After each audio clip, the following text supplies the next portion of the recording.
Izain bo takene wene makene bebe kafie da ba izain bidayo ya bolo meme zangbiri bo TV ke mere ma gbokro yo ake ofin ben ko ma be mi ezontu already time endiba ngbara ba ya na ke zontu blo free zontu free ana zontu ka ke brigbale wargbale mo ke apo se masra ka ko numere mi na ko mdo mere gbokro o me mi toro me o ba ke mo fin ben onto mo ke me ngbili ware aka ke already ka ke ndiba ma na bra ke mo ka ke ma bia be so mi a o izon kemesa ware boy na izon gberi ka fie kai mi o ibe gbale feri izon be kai mi a powe ye embaloga bo say izon be kai mi a powe yo izon be mo say no me we me yo bo zana fere ma fa I really see Bible ga ma risi mpo kana po si ke ma mi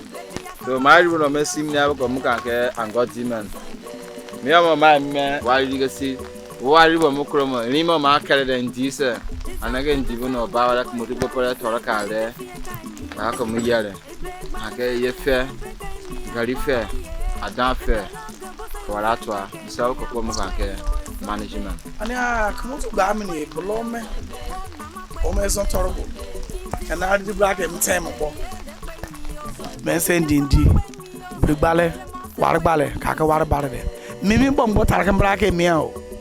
Mimi bomb got a black and meow by Mr. Brabham far. Because they go to neighbor. They made him bully ye garment and a penny blue boy, you garnet garment. And Tibo by blow that in Brabham far. Take up my mind the way Kyoto a blogger then and by about being blogger. And the book may take me to a blog then. Because any domains are even Mamma Vu, but my tangataman.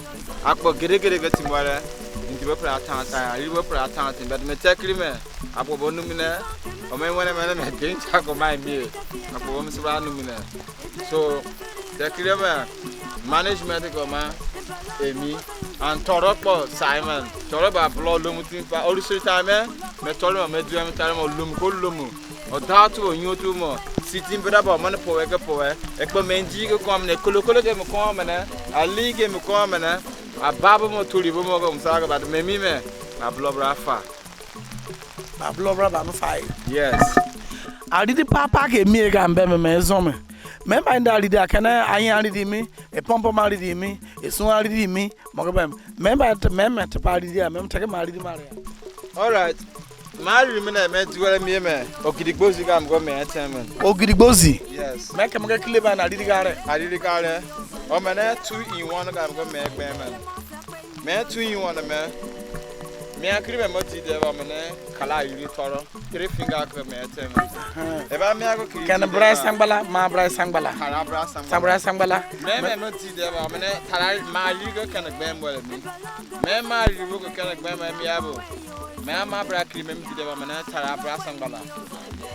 tarabra wururo go so ani e ba me awo kri kono bra kri de ba mana sindia bra sangbala se yes so me ma ba me go kan gbe me ne ba opundi go wana botin bo zan po so de anam kare me so de me jene opu bodo po me kala ye ko mi de no ma bo ba zo fen me me o me ba kin te ai then kala ndi ne ba za ko putoro de me ndi go bopo obo so me me ali o so te do me kala yin ba o kere de so wala me kin pa te mu mi o ba fa so me na ma ri ko me takri ko ken gbe mo re opu ndige bobo so de kala ge bobo so de because te go de ni ba ndi bo ba e blow be kan se gba me ba ndi bo ba bimba blola bimba ba mo la ai apo we ke go to ade do ne opo ba kin ka kon mu we me pa ko mu ke kin la amini me ko kono tu hara ko kana gbe mo so da kolokolo go bopo kone esun go bopo kone o esun bo la so mo ne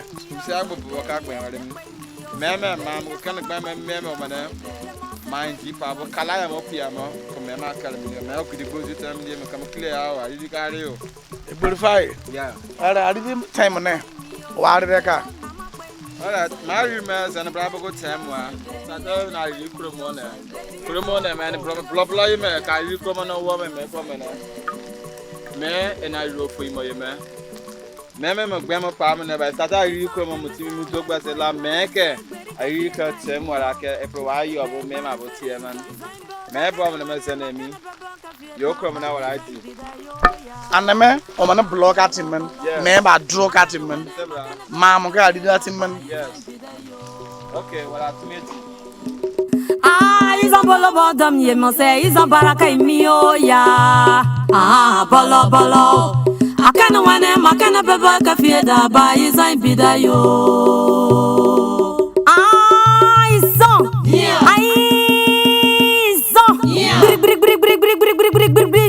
ils sont comme fao tabaka miao Mais ils ont tout mebo font tout le monde bam tout le mois. Kele brata apre na tamara ka ke zonto program yeke ka ke mali dibo ke ndi ba pa mi o ba me so afetu mi komisa bona me blome kanari dama kala ndi beta gwe karman kania ba me ake opu ndi beta program ndi bo ba te krima mi ba torma mi ba bi ake blola do ne ma ridi ko ken gbe mo kene ba tarari di ko kene bemu opu indike bobo soemi kala indike bobo soemi pasra ka am go mi mari di bobo gbem no tu gbendo tu gam no tu bobo kai mi kene tu ba mari di me koro mo mari di na mo tu kene tu ba gbem bo gbendo re mi. Ils ont comme ça, where boy na, ils ont gberi ka fie kai mio. Ils ont tout in the bad kame in the bad where me ba man. Baba bo toro labo disbina korobo in the kare de brapa. Ulo kwai mio. Oh na ma kwai mio. Mese binma pede ya mane. Ils ont tout go pede where ka ke in the ba man ya man. Ye mo se kwai mio.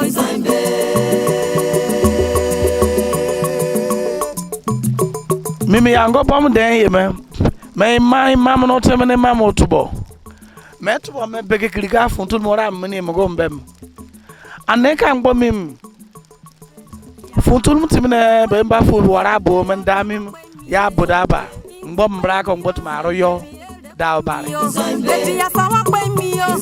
Ye mo se pe mi. ende na izon kala ko mini ma ngba royo do re mi o be kri ni ya bo Ils ont comme ça, where boy na, ils ont gberi ka fie kai mio. Ibe gbale feri ils ont be kai mi apowe ye. Embelog bosa ils ont be kai mi apowe yo ils ont be ya. Ulo kwai mio. Oh na ma kwai mi ye. Indi kwai mio. Baby ere kwai mio. Baby ya sawa kwai mio. Ye mo se kwai mio.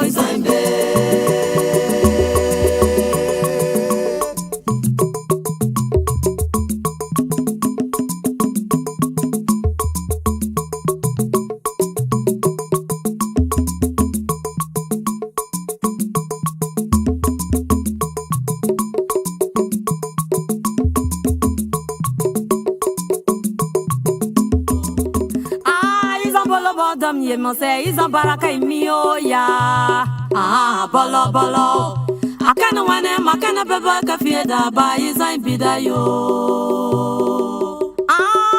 ils sont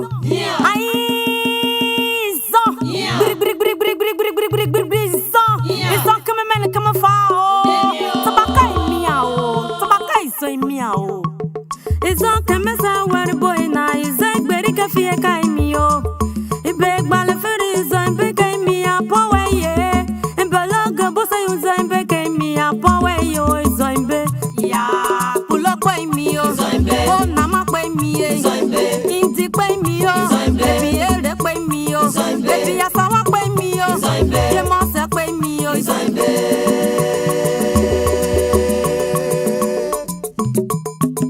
Ils ont comme ça where boy na, ils ont gberi ka fie kai mi yo. ebedo mebe la se ngbo mne tamara program mi ngbo mu kere kromo anedo ne kene bia ma o mar mne apom kro de gba mne Nigeria bo kene bia ma ngbo lulu bu pa tege tu embe eyebo na aka aka ngo gbala mne yebo ngbo puraka se mo kere krom Izan bolo bodom ye mo se izan baraka imio ya. Bolo bolo. Akana wane makana beba kafie da ba izan bidayo. Izan. Izan. Brig izan kame mene kame fao. Tabaka imiao. Tabaka iso imiao. I remember Chromatin, my father, what I mean. Then I Chroma. Man, what kind of man will I live? Let me blow your chrome, and me float out and chroma, man. And I really blow him. Never I mean, I really to him. Your chromatin. I remember Bama farmers never. You're more lava. They are more last thing about all my time with serial ladder. If I know you see them. Pie, and I can lima a family. Then Baba power to meet you. It's all Camesa where boy na is a very cafe caimio. A big balafuri zone became me a power ye. And Balaga Bossa Zone became me a power yo zombe. Ya, pull up by me o zombe. Oh, Nama by me a zombe. Inti by me o zombe. Baby, elder by me o zombe. Baby, a sawa by me o zombe. You must have by me o zombe.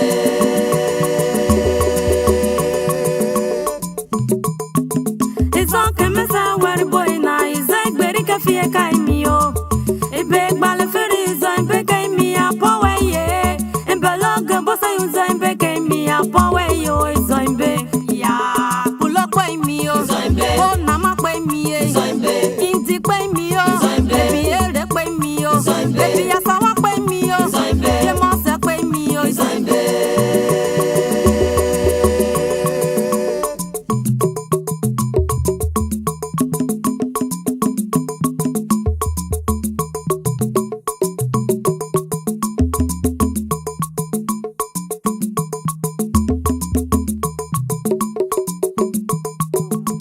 It's all Camesa where boy na is a very cafe caimio. A big balafuri zone became me a power ye.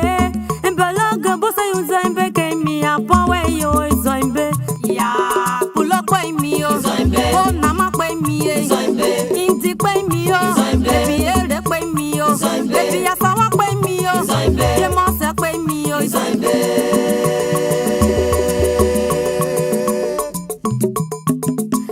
Camesa where boy na is a very cafe caimio. A big balafuri zone became me a power ye. And Balaga Bossa Zone became me a power yo zombe.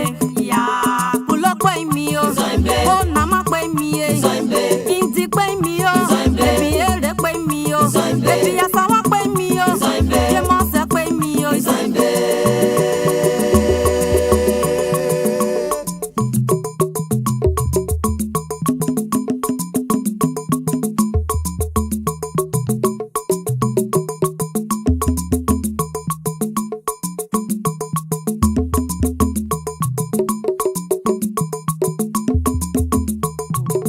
It's all Camesa where boy na is a very cafe caimio. A big balafuri zone became me a power ye.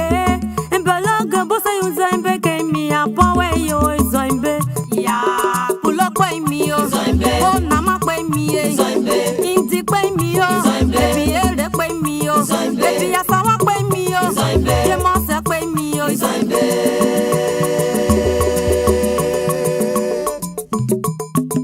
It's all Camesa where boy na is a very cafe caimio. A big balafuri zone became me a power ye. And Balaga Bossa Zone became me a power yo zombe. Ya, pull up by me o zombe. Oh, Nama by me a zombe. Inti by me o zombe. Baby, elder by me o zombe. Baby, a sawa by me o zombe. You must have by me o zombe.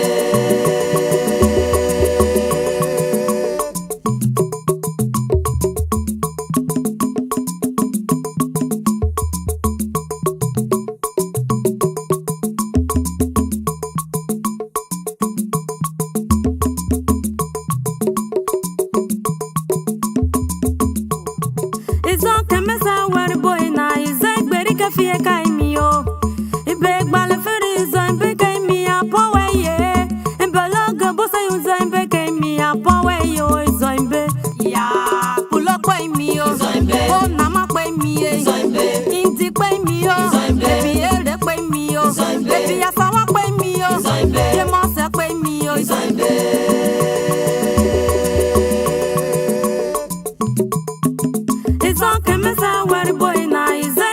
fie kai mi o. Ya really see me. Me ba bandivo. Kele kili. Kele kwasia. Me ke bandivo. Blobe kan se gba me gba de. Torom ba blobra de ya. Rusuri ta me o down to city mi breba. Indivo e beri ega de wala. O mane pole power. Ye kolo fam na. Anya ke mo ko fam na. Ali ko fam na mo ko mo ba ti. But me take me torom ba blobra de ya do na. Me dan wa ri mo gba ri me kromo si me. Me ke check me. E ba ore mi. Indivo kene kene boasia. Me ke ba so. Torom me ba blood de ya. O mane bo sai father do na. Kele ka buka sai ka ezon tu mu ba do na. O pa na ke de ma ri ko kan mem were. But I say, on a oh, na bo kwa ri tore ma bo so re. Why bo ta bind do akala ko ke de. Foka zan mu yo ba wa fa do. Ko me o ti mo la ri kon we probo. O kon ke ko de. And I take agreement. Me si me ene wele pabra. Befa. Ni me toro me biti mu ware a. E kara kilo abao me sendi bo se me toro mati me. Abra bat me gem tomo. Me sebra. Ni toro ba ibu aga do ne. Na to ma mo so kokoro na ko nda ke mo so da ro to are me o. Me o so kokoro mana buluke. Toro me biti me fie me. Me fie ka. Me ba so me kokoro me fie pa bo ke. Ama ile aba me find bo bat me. Me ba ba ke toro side ke do no mo. Am se do na ba. Ana kana pom bra la ke bla ke so bin ba do me ya bo ka ke mala ka ke mo kle mo so ke mo mo Sebra. bana Zoimbe ke mi apowe yo zoimbe ya pulokwe mi yo zoimbe. Zoimbe TV zomba gbiri gba pa mo ware na we zoyin bo ka ke akpo se de amene ke meri ma gbokoro yo mimbo ogbengbe na mo fin bayam torbri abo simono tubo bo mo ake ba bi torment braga am go simene ya o traga tima o blome mimi ba traga mia o kaka bia be me se fara mana tamara kaka eson tu kaka problem ya ado Zoimbe ke mi apowe yo zoimbe ya pulokwe mi yo zoimbe.